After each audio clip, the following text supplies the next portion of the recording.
लाल सिंह चड्ढा हो गई release. Last week मैंने वीडियो में आपसे कहा था कि अच्छी होगी तो चलेगी और बुरी होगी तो पिट के मानेगी, और देख के लग रहा है कि चल तो नहीं रही है। बहुत सारे शोज कैंसिल हुए हैं, जो चल रहे हैं वो भी खाली खाली जा रहे हैं। अब इन्होंने OTT डील में पैसे जरूर बना लिए हैं, लेकिन ये मूवी ना चलने के पीछे के कारण तो समझने बनते हैं। सबसे पहली बात तो एकदम सिंपल एक्सप्लेनेशन है। लोग ट्विटर पे नाराज थे, पीके मूवी देखने के बाद आमिर खान को पसंद नहीं कर रहे थे, तो अगली मूवी आई तो पिट गई। लेकिन इसमें एक छोटा सा लूप होल है। लूप होल ये है कि 2016 में पीके मूवी के बाद आमिर खान की दंगल भी आई थी, और उसी दंगल आने के आसपास के टाइम आमिर खान ने कंट्रोवर्सी भी कर दी थी, जब कहा था कि मेरी पत्नी चाहती है कि मैं देश छोड़ के चला जाऊं। तो उस कंट्रोवर्सी के बाद भी बॉयकॉट हुआ था, और पीके वाला गुस्सा एकदम ताजा ताजा था। तो उसके बॉयकॉट और उस गुस्से के बावजूद भी दंगल ने इतना सारा पैसा कमाया, one of the biggest movie बन गई बॉलीवुड की, और ये वाली मूवी पिट गई।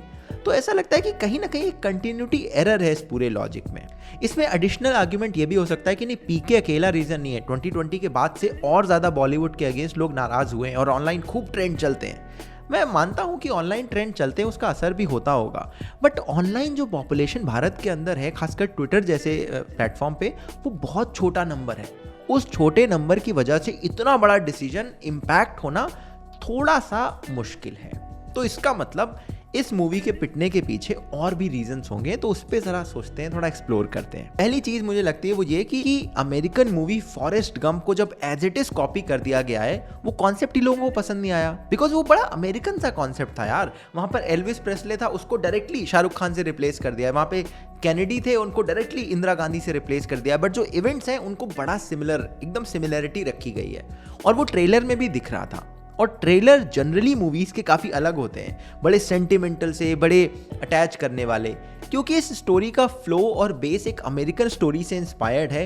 तो शायद इस मूवी का सबसे बड़ा टारगेट ऑडियंस, जिन्होंने कभी भी फॉरेस्ट गंप नहीं देखी है, उसको ये ट्रेलर अट्रैक्ट ही ना कर पाया हो। उसे समझ ही नहीं आ रहा है कि ये सब क्या चल रहा है ट्रेलर में। कभी आमिर खान भाग रहा है, कभी कुछ हो रहा है, कभी बच्चा है उसके पैर नहीं।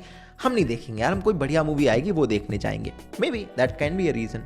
और जिन लोगों ने फॉरेस्ट गंप ऑलरेडी देख रखी है, वो क्यों देखेंगे भाई ये मूवी? अगर वो देखने जाएंगे भी तो पूरे टाइम दिमाग में चलता रहेगा, अच्छा ये सीन इसकी कॉपी है, ये सीन इसकी कॉपी, यहाँ पे ये अच्छा हो सकता था। मूवी देखने से ज़्यादा कैलकुलेशन चलेगी, प्लस वो जो एकदम ओरिजिनल वाली फीलिंग है ना, वो भी खराब हो जाएगी। तो वो लोग उसी मूवी को दोबारा देख लेंगे rather than going for this movie. और एक रीज़न तो देखो, आमिर खान की एक्टिंग भी है इसमें।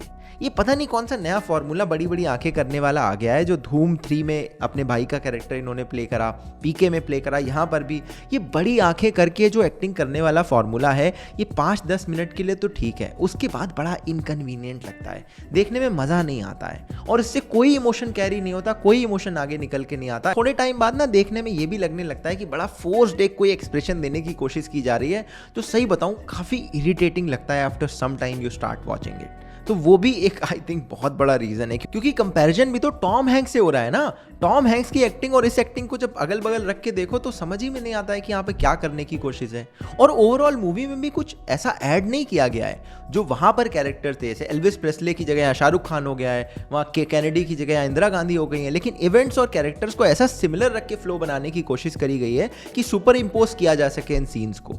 और इसी चक्कर में यहाँ पर लोगों की जो एक्सपेक्टेशन थी कि ठीक है आपका अडेप्टेशन है, बट कुछ नया भी तो ऐड करोगे ना इसमें, बट वो भी एक्सपेक्टेशन मीट नहीं हुई है। और हाइप ऐसी बना रखी थी कि 4-5 साल से इस पे काम चल रहा है, कुछ एकदम तगड़ा लेके आ रहे हैं, लेकिन उस हाइप पे भी ये मूवी खरी नहीं उतरी। वो मूवी जब आई थी तो अगले साल सारे ऑस्कर उसको मिले थे। उस मूवी को आजकल भी मतलब इतना क्रिटिकली अक्लेम्ड माना जाता है आफ्टर ऑल दीज ईयर्स। तो इतने सालों बाद अगर उसको अडेप्ट करके भारत में कुछ बनाया जा रहा है, तो लोग भी सोचेंगे ना यार कि कुछ अलग कर रहे होंगे, वरना फिर एक और मूवी बनाने की जरूरत क्या थी? वो मूवी ऑलरेडी ऑनलाइन अवेलेबल है, उसी को बार बार लोग देख लेते। तो ये एक एक्सपेक्टेशन भी जो सेट हो गई थी, वो भी कहीं ना कहीं इस मूवी के अगेंस्ट जाती दिखती है। बाकी आपको क्या लगता है, क्या रीजन हो सकते हैं इस मूवी के ना चलने के पीछे? कमेंट में बताइएगा। एंड नेक्स्ट वीक आपसे अगले एक और इंटरेस्टिंग वीडियो में मिलूंगा। तब तक के लिए अपना ध्यान रखिए। जय हिंद, वंदे मातरम।